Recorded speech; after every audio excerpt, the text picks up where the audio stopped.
हमको मालूम है जन्नत की हकीकत, लेकिन दिल के खुश रखने को गालिब ये ख्याल अच्छा है। मिर्जा गालिब ने क्या खूब कहा है ना, जन्नत का नाम आते ही हम कश्मीर की कल्पना कर बैठते हैं। पर बीते कई दिनों से कश्मीर की फिजाओं में राजनीति की गर्मी है। कश्मीर को लेकर दिल्ली में मंथन हो रहा है। कल पीएम गुपकार नेताओं के साथ बैठक करेंगे। बीते दिन गुपकार गैंग के नेताओं ने भी बैठक की, तो वहीं आज भारत के चुनाव आयोग ने जम्मू कश्मीर के उपायुक्तों के साथ वर्चुअल बैठक की। इस दौरान जम्मू कश्मीर के 90 विधानसभा क्षेत्रों के परिसीमन यानी डिलिमिटेशन पर चर्चा हुई। उम्मीद है जम्मू कश्मीर में जल्द चुनाव हो सकते हैं। पर क्या है ये परिसीमन और कल पीएम के साथ बैठक में क्या बड़ा होने वाला है, सब कुछ आपको बताएंगे। ये भी बताएंगे कि भारत तालिबान के बीच बातचीत के क्या मायने हैं। नमस्कार, आप देख रहे हैं डेली बज़ इंडिया और मैं हूं आपके साथ नेहा वालिया। शो की शुरुआत करते हैं सुर्खियों से। कल हमने आपको दिखाया था कि राहुल गांधी श्वेत पत्र जारी कर आरोप लगा रहे हैं कि उन्हें लगता है कि सरकारी आंकड़े कोरोना से हुई मौतों के बारे में झूठ बोल रहे हैं। राहुल ने यह भी कहा कि सरकार के आंकड़ों में कोरोना से हुई मौतों को कम दिखाया गया, जबकि इनकी वास्तविकता कुछ और ही है, यानी कि इनकी वास्तविक संख्या कई गुना ज्यादा है। वहीं देश के सबसे बड़े सूबे उत्तर प्रदेश में आरटीआई के तहत मिली जानकारी में बड़ा खुलासा हुआ। इसमें बताया गया कि कोरोना काल में बीते साल की तुलना में 46% ज्यादा मृत्यु प्रमाण पत्र जारी हुए। अप्रैल 2019 से लेकर अप्रैल 2020 के दौरान 5.78 लाख मौतें दर्ज हुई थी, जबकि मौत का यह आंकड़ा जुलाई 2020 से लेकर अप्रैल 2021 के दौरान बढ़कर 8.47 लाख हो गया। इससे पता चलता है कि बीते साल की तुलना में इस साल 2.69 लाख मौतें ज्यादा हुई हैं। वहीं सरकारी रिकॉर्ड में दर्ज मौतें और इस दौरान जारी हुए मृत्यु प्रमाण पत्र के आंकड़े भी भारी अंतर दिखाते हैं।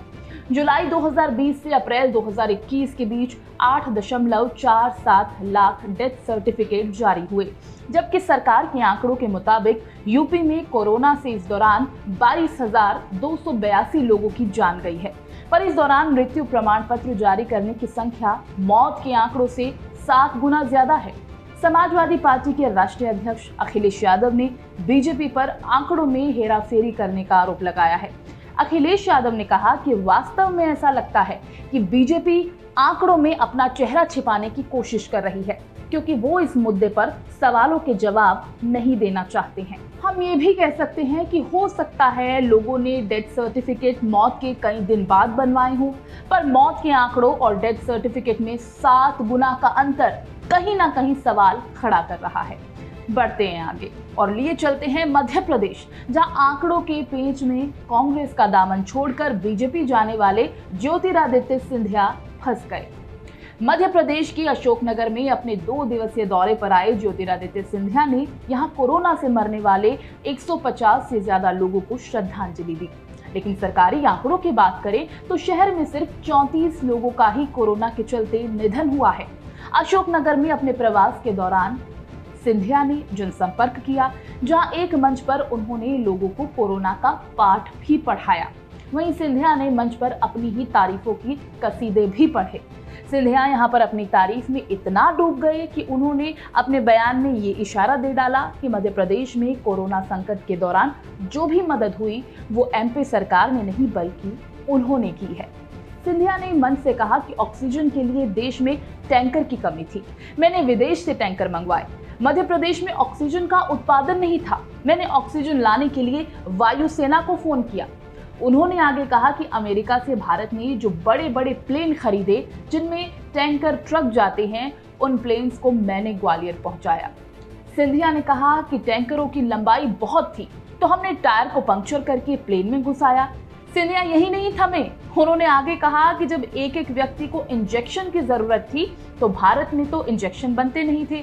मैंने कंपनी से निवेदन करके मध्य प्रदेश में 10,000 इंजेक्शन मई में, 1 लाख इंजेक्शन अप्रैल में दिलवाए। सिंधिया ये भी कहा कि मैंने ऑक्सीमीटर भेजा, थर्मामीटर भेजा, अशोकनगर में मैंने ऑक्सीजन प्लांट दिया, मैंने एम्बुलेंस भेजी, वगैरह वगैरह। सिंधिया की बातें सुनने में तो खूब अच्छी लगती हैं। सिंधिया बोलते भी अच्छा है। हमें यकीन है कि वो आगे भी ऐसे ही लोगों की मदद करते रहेंगे। अगली सुर्खी नीरव मोदी, विजय माल्या और मेहुल चोकसी से जुड़ी हुई है। बैंक धोखाधड़ी के आरोपी विजय माल्या, मेहुल चोकसी और नीरव मोदी की 9,371 करोड़ रुपए की संपत्ति सरकारी बैंकों को ट्रांसफर कर दी गई। तीनों भगोड़ा आरोपियों की संपत्ति से उनकी धोखाधड़ी के चलते हुए नुकसान की भरपाई की जाएगी। प्रवर्तन निदेशालय ने ट्वीट कर कहा कि पीएमएलए के तहत विजय माल्या, नीरव मोदी और मेहुल चोकसी के मामले में 18,170.02 करोड़ रुपए, जो कि बैंकों को हुए कुल नुकसान का 80.45% है, इतनी संपत्ति जब्त की गई है। साथ ही 9,371.17 करोड़ रुपए की कुर्की संपत्ति का एक हिस्सा भी सरकारी बैंकों और केंद्र सरकार को ट्रांसफर कर दिया गया है। ईडी ने कहा कि विजय माल्या और पीएनबी बैंक धोखाधड़ी मामलों में बैंकों की 40% राशि पीएमएलए के तहत जब्त किए गए शेयरों की बिक्री के जरिए वसूली गई। अब आपको बता दें कि बंद हो चुकी किंगफिशर एयरलाइंस के मालिक विजय माल्या ब्रिटेन से भारत प्रत्यर्पण के लिए वहां अदालती मामलों का सामना कर रहे हैं और जमानत पर बाहर हैं। साल 2019 में ब्रिटेन के तत्कालीन गृह सचिव ने उनके प्रत्यर्पण को मंजूरी दे दी थी। जब ईडी और सीबीआई मामले की जांच कर रहे थे, तभी माल्या 2 मार्च 2016 को देश छोड़कर चला गया, जिसके बाद बैंकों ने आरोपी के खिलाफ डेब्ट रिकवरी ट्रिब्यूनल्स का रुख किया। जनवरी 2019 में माल्या को भगोड़ा आर्थिक अपराधी घोषित किया गया था। जब संपत्तियों से बैंकों की कुछ भरपाई हो सकती है, पर जरूरत है इन आरोपियों को भारत लाया जाए और उन्हें कड़ी से कड़ी सजा दी जाए। ये आरोपी जो भी पैसा लेकर भाग गए हैं, वो हमारे और आपके थे, जिनकी भरपाई जरूरी है। बढ़ते हैं आगे, आपको बताते हैं कि कश्मीर में क्या कुछ बड़ा बदलाव होने जा रहा है, जिस पर हर किसी की नजर है। कश्मीर के नेताओं के साथ पीएम मोदी के बैठक से पहले आज चुनाव आयोग जम्मू कश्मीर के उपायुक्तों यानी डिप्टी कमिश्नर के साथ वर्चुअल बैठक कर चुके हैं। इस दौरान जम्मू कश्मीर के 90 विधानसभा क्षेत्रों के परिसीमन पर चर्चा हुई। जिन लोगों को परिसीमन का मतलब नहीं पता हो, तो उन्हें बता दें कि इसका मतलब किसी देश या प्रांत में क्षेत्रीय निर्वाचन क्षेत्रों की सीमा तय करने की क्रिया है, यानी ये तय किया जाना कि किसी इलाके में कितनी दूर तक की जनसंख्या को वोटिंग के लिए चुना जाए। चुनाव आयोग बैठक में अनुसूचित जाति और अनुसूचित जनजाति की आबादी के लिए आरक्षित विधानसभा क्षेत्रों पर जानकारी इकट्ठा की। चुनाव आयोग में उपचुनाव आयुक्त चंद्रभूषण सभी जिलों के डीसी से बात कर परिसीमन को लेकर राजनीतिक आवाम की मंशा और अन्य मुद्दों पर राय मशवरा किया। ये भी बता दें कि आयोग ने इससे पहले 6 जून को सभी जिलों के डीसी से डेमोग्राफी और राजनीतिक मंशा की जानकारी मांग ली थी। आज ये बैठक 2 सत्र में हुई, जिसमें पहला सत्र सुबह 11 बजे से 12:30 बजे तक और दूसरा सेशन 1:30 बजे से लेकर 3 बजे तक आयोजित हुआ। हर सत्र में जम्मू कश्मीर के 10 जिलों के उपायुक्त शामिल हुए। पहले सेशन में बैठक में जम्मू, सांबा, राजौरी, पुंछ, कुपवाड़ा, बांदीपुर, श्रीनगर, गंदेरबल, बड़गाम को लेकर हुई। वहीं दूसरे में किश्तवाड़, डोडा, रामबन, उधमपुर, रियासी, कठुआ, पुलवामा, शोपियां, कुलगाम और अनंतनाग को लेकर ये बैठक हुई। अब इस बात के प्रबल संकेत मिल रहे हैं कि आयोग अगस्त-सितंबर तक परिसीमन पूरा कर लेना चाहता है। अब जम्मू कश्मीर को लेकर माना जा रहा है कि यहाँ पर कुछ फेरबदल होगा। प्रदेश में विधानसभा की 7 सीटें बढ़नी हैं। इनमें 4 सीटें जम्मू और 3 सीटें कश्मीर के खाते में आने की संभावना है। आबादी के हिसाब से अनुसूचित जनजाति को भी पहली बार प्रतिनिधित्व का मौका मिलेगा। 10% आबादी के लिहाज से 8 से 9 सीटें अनुसूचित जनजाति के लिए आरक्षित होंगी, जो अपने कोटे से ही जाएंगी, यानी ओपन कोटे के लिए सीटें घटेंगी। परिसीमन के बाद अनुसूचित जाति के लिए आरक्षित 7 विधानसभाओं सीटों का रोस्टर बदला जाएगा। वहीं बताया जा रहा है कि जम्मू में रायपुर, दोमाना, छंब, चिनैनी, सांबा आदि अनुसूचित जाति के लिए आरक्षित हैं। इनके ओपन होने की संभावना को देखते हुए अभी से सभी राजनीतिक दलों के नेताओं की ओर से क्षेत्र में सरगर्मी बढ़ा दी गई है। कहा जा रहा है कि परिसीमन आयोग की ओर से जल्द ही दूसरी बैठक बुलाई जाएगी। इसमें सभी सांसदों से विचार विमर्श किया जाएगा। दूसरी बैठक में नेंका के तीनों सांसदों डॉक्टर फारूक अब्दुल्ला, हसनैन मसूदी, मोहम्मद अकबर लोन के शामिल होने की संभावना है। वहीं दूसरी ओर परिसीमन के बाद सभी विसंगतियों को दूर किया जा सकता है। आयोग ने प्रशासनिक चुनौतियों के मद्देनजर जानकारी मांगी है कि अगर कोई विधानसभा क्षेत्र एक से ज्यादा जिले में लगता हो, तहसील का दायरा एक से ज्यादा विधानसभा क्षेत्र में हो, कोई गांव एक से ज्यादा विधानसभा क्षेत्र में आता हो, तो इसकी जानकारी दी जाए।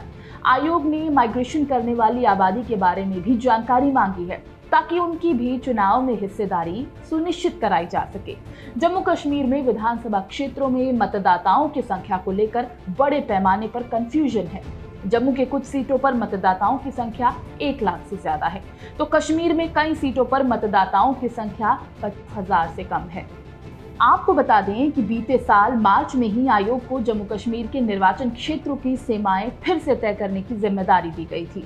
वहीं प्रधानमंत्री नरेंद्र मोदी की तरफ से जम्मू पर बुलाई गई बैठक में गुपकार नेताओं के शामिल होने के एक मत फैसले के बीच अंदरूनी बहस जारी है।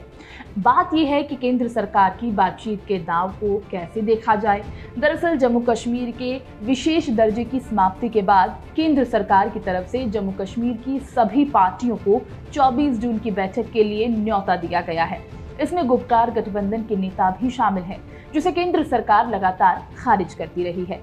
इंडियन एक्सप्रेस की रिपोर्ट के मुताबिक श्रीनगर में दिल्ली के फैसले को हृदय परिवर्तन से कहीं ज्यादा माना जा रहा है, जिसकी स्थिति अंतर्राष्ट्रीय से क्षेत्रीय मुद्दों और परिस्थितियों के दबाव से तैयार हुई है। अब देखना होगा कि कल जम्मू कश्मीर के नेताओं के साथ पीएम की बैठक में क्या सामने निकल कर आता है। पूरे जम्मू कश्मीर में फिलहाल इंटरनेट सेवाओं को बाधित कर दिया गया है और 48 घंटे का अलर्ट भी जारी कर दिया गया है। पीएम के साथ होने जा रही बैठक में अलग थलग रहे कश्मीरी नेताओं के शामिल होने को लेकर तमाम तरह की अटकलें लगाई जा रही हैं। बताया जा रहा है कि गुपकार गठबंधन ने इस बैठक में शामिल होने का फैसला लिया है। इस गठबंधन में नेशनल कॉन्फ्रेंस के डॉक्टर फारूक अब्दुल्ला और पीडीपी की महबूबा मुफ्ती शामिल होंगी। 5 अगस्त 2019 के बाद से दिल्ली और श्रीनगर के बीच नए तरह के संबंध स्थापित हुए हैं। तब बिना किसी स्पष्ट एजेंडा के इस बैठक का आयोजन कई तरह की अटकलें पैदा कर रहा है। जानकारों का कहना है कि इस तरह के कदम से अगस्त 2019 के बाद बिगड़ी परिस्थितियों को सामान्य किया जा सकता है। दूसरी बात ये भी है कि कश्मीरी नेताओं को मोदी से ये वादा मिल सकता है कि विशेष राज्य का दर्जा हटने के बाद भी नौकरियों और भूमि के मालिकों पर इसका कोई भी प्रभाव नहीं पड़ने दिया जाएगा।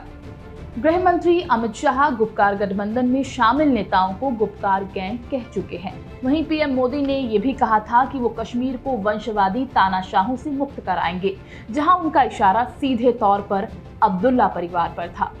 कश्मीर की स्थिति उथल-पुथल वाली है। उम्मीद है पीएम के साथ बैठक होने के बाद स्थितियां पटरी पर लौट जाएं।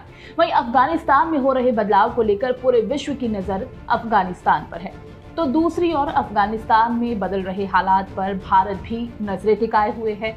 कहा जा रहा है कि भारत ने तालिबान के साथ भी बातचीत की है। कतर के एक विशेष दूत ने खुलासा किया है कि भारतीय अधिकारियों ने दोहा में तालिबान प्रतिनिधियों से चुपचाप मुलाकात की थी, जिसके बाद भारतीय सूत्रों ने ये संकेत दिया कि हाल ही के दिनों में रुक रुक कर संपर्क हुआ था। अंग्रेजी अखबार टाइम्स ऑफ इंडिया में इसकी जानकारी दी गई। एक वेबिनार में बोलते हुए मुतलाक बिन मजीद अल कहतानी, जो कतर के विदेश मंत्री के विशेष दूत हैं, उन्होंने कहा उनका मानना है कि भारत तालिबान से इसलिए नहीं बातचीत कर रहा क्योंकि वो अफगानिस्तान पर कब्जा कर सकते हैं, बल्कि ये है कि वो वहां पर नई शक्ति का एक महत्वपूर्ण हिस्सा है, इसीलिए भारत ने बात की है। अल कहतानी ने कथित तौर पर वेबिनार के दौरान कहा कि मैं समझता हूँ कि तालिबान के साथ बात करने के लिए भारतीय अधिकारियों द्वारा गुपचुप तरीके से विजिट किया गया। कहा जा रहा है कि भारतीय पक्ष की तरफ से बातचीत राष्ट्रीय सुरक्षा सलाहकार अजीत डोभाल द्वारा संचालित की जा रही है। ये अभी भी एक अनौपचारिक स्तर पर है। दोनों पक्षों में पिछले कुछ सालों में कई स्तरों पर रुक रुक कर संपर्क हुए हैं। हालांकि तालिबान को अभी तक कोई भी आधिकारिक मंजूरी नहीं मिली है, क्योंकि भारत सरकार ने काबुल में सरकार के साथ डील करना पसंद किया है। अगर जमीन पर स्थितियां बदलती हैं तो सूत्रों का कहना है कि भारत तालिबान से बातचीत करेगा। वहीं दूसरी तरफ अफगानिस्तान में सरकार की स्थिरता को लेकर चिंता बढ़ रही है। विदेश सचिव हर्ष श्रृंगला ने कहा कि हाल के हफ्तों में तालिबान द्वारा हत्याएं और क्षेत्रीय आक्रमण ने अनिश्चितता को बढ़ा दिया है। ये भी बता दें कि विदेश मंत्री एस जयशंकर पिछले कुछ हफ्तों में 2 बार कतर में थे, जहां पर उन्होंने न सिर्फ राष्ट्रीय सुरक्षा सलाहकार समेत कतर के नेतृत्व से मुलाकात की, बल्कि अफगानिस्तान में अमेरिका के विशेष दूत जलमय खलीलजाद के साथ भी समय बिताया, जो उस समय दोहा में थे। चूंकि कतर अफगान शांति प्रक्रिया में शामिल है, इसीलिए विदेश मंत्री की बातचीत के दौरान अफगानिस्तान के मुद्दे पर भी चर्चा हुई। विदेश मंत्री की यात्रा के दौरान अमेरिका के विशेष दूत जलमय खलीलजाद दोहा में थे और उन्होंने विदेश मंत्री से मुलाकात की और उन्हें अफगानिस्तान के संबंध में हाल ही की घटनाओं के बारे में भी जानकारी दी। विदेश मंत्रालय के प्रवक्ता अरिदम बागची ने बातचीत को लेकर पूछे गए एक सवाल के संबंध में कहा कि अफगानिस्तान को लेकर भारत का नजरिया स्पष्ट है। अफगानिस्तान के विकास में भारत की ओर से सहयोग जारी रहेगा। इधर अफगानिस्तान के राष्ट्रपति अशरफ गनी और अमेरिकी राष्ट्रपति जो बाइडेन से इसी हफ्ते शुक्रवार को वाशिंगटन में मुलाकात करेंगे। ये मुलाकात अफगानिस्तान से अमेरिकी और नाटो सेना की वापसी के बाद की रणनीति पर होगी। भारत लंबे समय से तालिबान के साथ सीधी बातचीत करने से बचता रहा है। हालांकि अफगानिस्तान से अमेरिकी सेना की वापसी के बाद तालिबान की अहम भूमिका को नजरअंदाज करना मुश्किल है। दूसरी ओर तालिबान के बढ़ने की रफ्तार देख संयुक्त राष्ट्र चिंतित दिखाई दे रहा है।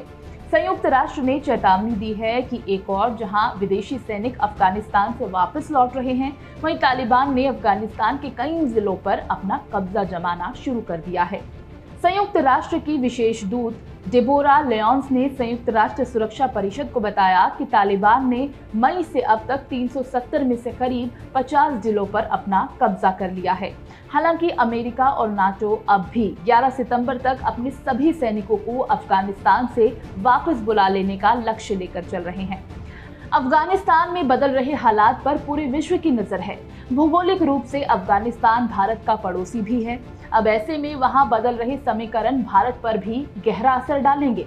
शो की शुरुआत में हमने बात की थी कोरोना के आंकड़ों की। अंत में हम आपको एक तस्वीर दिखाते हैं। एक तरफ कई लोग वैक्सीन लगवाने से बच रहे हैं। ऐसे में झारखंड से आई ये तस्वीर आपको जरूर देखनी चाहिए। गुलशन लोहार के दोनों हाथ नहीं हैं, लेकिन उनमें हिम्मत इतनी है कि उन्होंने एक जागरूक नागरिक होने का उदाहरण पेश किया है। दोनों हाथ न होने की वजह से उन्होंने अपनी जांघ में कोविड वैक्सीन लगवाई।